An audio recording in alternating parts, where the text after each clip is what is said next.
उन्हें दूसरा शिवाजी कहा जाता था। तो फिर वो शिवाजी के सबसे बड़े दुश्मन मुगलों के लिए क्यों लड़े? चलिए जानते हैं मराठा कमांडर नेताजी पालकर की इस उलझी हुई कहानी को। एक तरफ उनकी पहचान थी प्रति शिवाजी, यानी अपने राजा की परछाई, और दूसरी तरफ मोहम्मद कुली खान। नेताजी पालकर मराठा साम्राज्य के सरसेनापति थे और इसी खौफ के पीछे एक बड़ी वजह भी। उनके अभियानों ने मराठा साम्राज्य को बहुत फैलाया और बीजापुर सल्तनत की नींव हिला दी। लेकिन मुगलों के साथ हुई पुरंदर की संधि ने सब कुछ बदल कर रख दिया।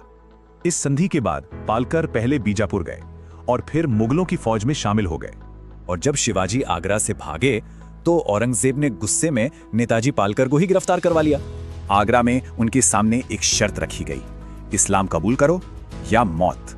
अगले 10 साल उन्होंने मुगल साम्राज्य के लिए अफगानिस्तान की मुश्किल सरहदों पर जंग लड़ी। उन्हें काबुल कंधार भेजा गया, अपनी सरजमीन से हजारों किलोमीटर दूर। उन्होंने आज़ादी की उम्मीद नहीं छोड़ी, भागने की 2 कोशिशें की पर वो नाकाम रहीं। फिर 1676 में औरंगजेब ने अपने कमांडर मोहम्मद कुली खान को वापस दक्कन भेजा। मिशन था अपने ही पुराने राजा शिवाजी के इलाकों पर फतेह हासिल करना।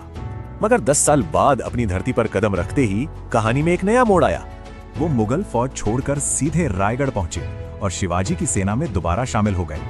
19 जून 1676 को शिवाजी महाराज ने शुद्धि समारोह से उनकी हिंदू धर्म में घर वापसी करवाई। नेताजी को सिर्फ अपनाया नहीं गया, बल्कि मराठा खेमे ने उनका दिल से स्वागत किया। नेताजी पालकर की कहानी ये सवाल खड़ा करती है कि जब जान पर बन आए तो वफादारी का असली मतलब क्या होता है।